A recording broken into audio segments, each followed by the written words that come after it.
so psyched you guys get to hear about all the fun stuff I got going on in my life right now. It's not much, for the record. I've been single for a very, very long time, and I hear people say that all the time. It's not a long time unless you get into like the 3 to 5 year mark. We're getting into 5 years here, so it's starting to get a little bit dark in my life. I went through a really bad breakup 6 years ago with somebody who I thought was the love of my life, thought we were going to be together forever. Him being 20 years older than me probably should have been the first indicator that that was not the case. But I was young and in love, and I needed a father figure, and he was so tall. I just thought love would do the rest. That's all we really needed. And when I tell people that I was with the love of my life for 5 years and that he broke up with me and kicked me in the dog out there, response is usually, oh, that would ruin my life. And I say, it did ruin my life. It happened 6 years ago, and I talk about it every day. I'm talking to you guys about it right now, and I talked about it the last time I was here. I will never fully recover from this. So, but I figure it's about time for me to start getting back out there. At least that's what my friends say, because they're tired of hearing me complain about this guy from 6 years ago. And they've convinced me to go on the dating apps, which I always wanted to stay away from because I'm really old-fashioned, and they kind of seemed like a nightmare. Newsflash, they are a nightmare. It has been a terrible, terrible experience so far. I've only been on there for a few months, and things are not going so well, and I think it's mostly because I'm not a cat person, and I don't like hiking, and for some reason, every single guy in this city has a cat and loves hiking. So, not working out. None of these dates have worked out for me. I'm calling everyone out right now. And the only dates that have gone well turn out to be Republicans, because I am drawn to Republicans like a non-binary moth to an alt-right flame, and I don't know why that is. I'm still working on it. I've been working on that for a long time. All the therapy in the world is not going to fix this. I don't know what's wrong with me. So I'm acknowledging that I'm a big part of this problem as to why I'm still single. I'm probably the main problem. These poor guys just want a mom for their cat and someone to walk up a hill with, and I'm like, if you didn't vote for Trump, I guess I don't think you're cute. I don't know what's wrong with me. So I've got a lot of baggage, obviously, with the ex and everything. I'm also a recovering alcoholic. I actually got 6 months last week. Not a lot, it was involuntary, but thank you. Appreciate it. This is not alcoholic. I'm not relapsing, I promise. You would know. It'd be a lot funnier. But I did not think that I was an alcoholic or had a drinking problem because I was a writer. And I don't know if you guys know this, but you can drink as much as you want as long as you're a writer, because you're doing it for your art. You're suffering for your art. You're going into early stage kidney failure for your art. That's fine. That's how I got away with it. And all my heroes growing up were always Charles Bukowski and Raymond Carver and Ernest Hemingway, and in hindsight, those guys died from cancer, alcoholism, and suicide, so probably not the best role models to be looking up to.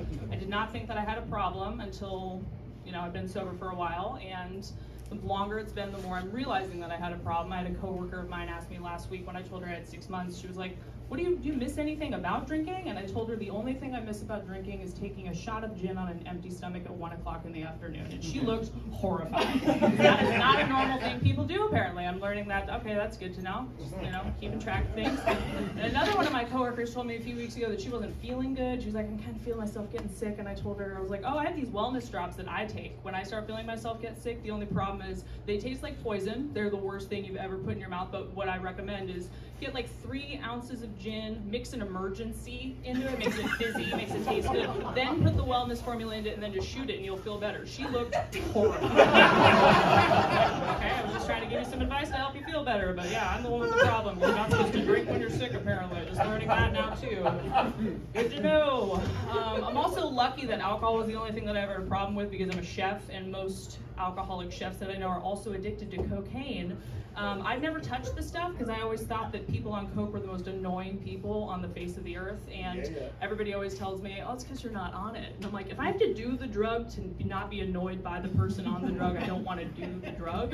Personally, like the meth heads in my neighborhood that keep stealing my catalytic converter are annoying, but you don't see me taking meth just so that I see where they're coming from. I get it. I'm good. I get it. I don't need to try that. So yeah. So again, yeah, that's some more fun baggage I got. I'm also non-binary, mostly so that I can get away with saying gay slurs, but there's other things.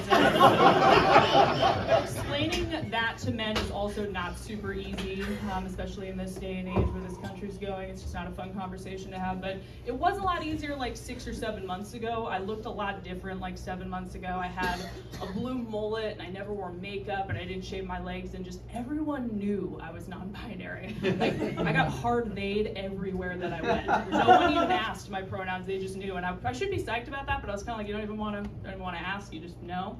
But now I'm growing out my natural hair and wearing makeup, and I know what a razor is again, and lost a lot of weight since I haven't been drinking. I'm also on medication for the first time in my life. I highly doubt that's related to any of these changes, but either way, people just can't really tell anymore. So, and honestly, with the way this country is going, I am considering going back in the closet so that nobody thinks I'm going to commit a mass shooting anytime soon. I think it would just be probably safer. If being she, her doesn't get me thrown on a list, I think that it might be the smart move for now, at least. But yeah, so that's another reason why dating has not been super duper easy for me. As far as hobbies go, too, don't really have any hobbies, especially since I quit drinking, because drinking was my hobby for a long time. Movies are kind of the only thing that makes me happy now, going to the movie theater. I literally went twice yesterday. I don't like other people coming to the movie theater with me. This is a solo hobby. I've tried bringing people, and it hasn't gone well, because I have rules. I take the movie theater etiquette so seriously, it's almost severe, and I don't want to put other people through that, but I think these are pretty simple rules personally. Obviously, no talking at any point during the movie, no talking during the credits either, no talking during the trailers. Until the lights come back up, I don't want to hear a peep out of you. Don't even breathe if you can help it. You will ruin the experience for me. This other one's where I really lose people, where they're like, oh, I'm never seeing a movie with you. No snacks. I'm sorry, no snacks. I don't want to hear rappers, I don't want to hear crunching, I don't want to hear slurping. Movies are 2 to 2.5 hours long maximum. Can you go 2 to 2.5 hours without eating? Or, I'm sorry, you are permitted one $8 bottle of water if you would like, and you can have a piece of gum, but the gum better stay in your mouth the entire movie, because I don't want to hear a rapper coming up when you are finished with it. Again, these are my rules. If you want to come to a movie with me, these are the rules. No excessive movement either. I notice people shifting a lot in their seats. They cross their legs, uncross their legs, they take their jackets off. If you go to the bathroom, so help you, God, you'll never go to a movie with me again. And if you bring out your phone, that mass shooting joke that I made earlier will not be a joke. That will turn into a very serious thing. No phones in the movie theater. So yeah, not super easy to date, not super easy to get along with. Maybe I will take a little bit more time to work on myself and make myself easier to be around. But in the meantime, I'll do what I can to stay afloat. As far as being single, I will continue to ride the light rail after sports games so that men are forced to press up against me. If that sounds predatory, it's because it is. So let's be clear about that. I'm also in the process of trying to convert to Catholicism, which is not a joke at all, but I did figure a bonus would be that my chances of getting felt up by an older man are going to skyrocket. There are some multiple benefits: closer to God, physical contact, love, all those things. But until I do find the next love of my life, I will focus on myself. But when I do find that man, someone should warn him that I'm going to imprint on him like a wounded animal and never let him go. So, thank you.